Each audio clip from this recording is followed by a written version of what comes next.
নমস্কার বন্ধুরা, আজকে নতুন একটা রেসিপি নিয়ে আসছি।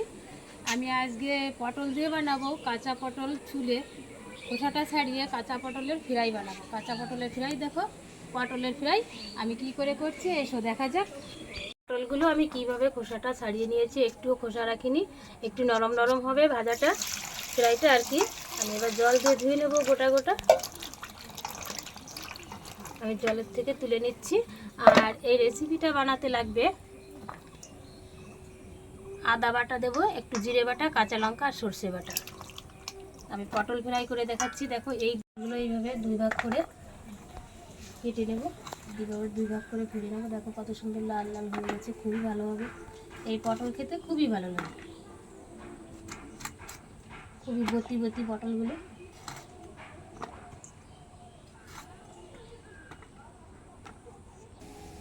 তো দেখো বন্ধুরা, কড়াইটা এদিকে গরম হয়ে গেছে।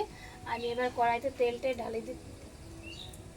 ঢেলে দিলাম, একটু তেলটা বেশিই দিলাম। আর ফোড়নের জন্য নিয়েছি দুটো ছোট এলাচ আর দু টুকরো দারচিনি, দুটো লবঙ্গ নিয়েছি। আমি শিলে একটু থেতো করে দেবো। একটু থেতো করে দিলে গালে বাঁধবে না, গালে যদি এলাচ পড়ে কেমন লাগে বলে তো, ভালো লাগে না। আমি এটা একটু শিল নোড়ায়,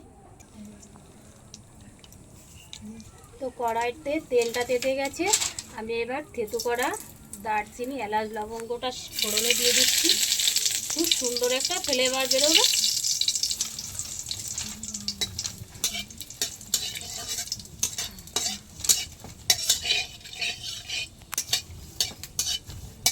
ফোড়নটা হয়ে গেছে, এবার আমি সব কেটে রাখা পটলগুলো দিয়ে দিচ্ছি। দেখো দুই ভাগ করে কেটেছি পটলগুলো, কত সুন্দর ছোলা হয়েছিল।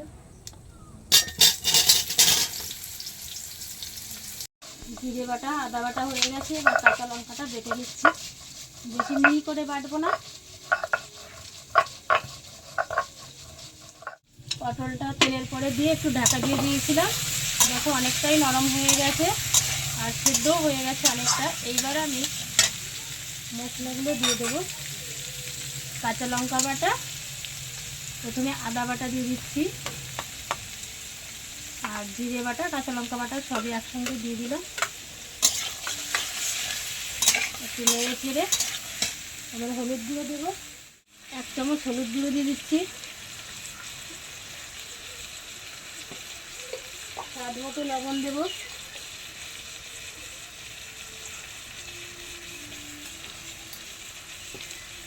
দিয়ে ভালো করে মিশিয়ে নাড়তে থাকবো।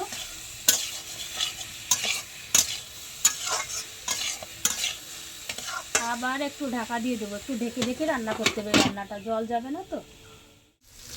তো দেখো পটলটা ফ্রাই ফ্রাই হয়ে গেছে। এবার কালার আসার জন্য আমি 1 চামচ কাশ্মীরি লঙ্কার গুঁড়ো দিয়ে দিলাম।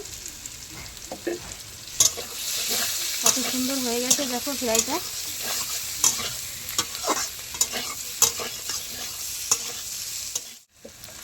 স্বাদটা বাড়িয়ে নেওয়ার জন্য, দ্বিগুণ হবে স্বাদটা, 1 চামচ ঘি দিয়ে দিলাম।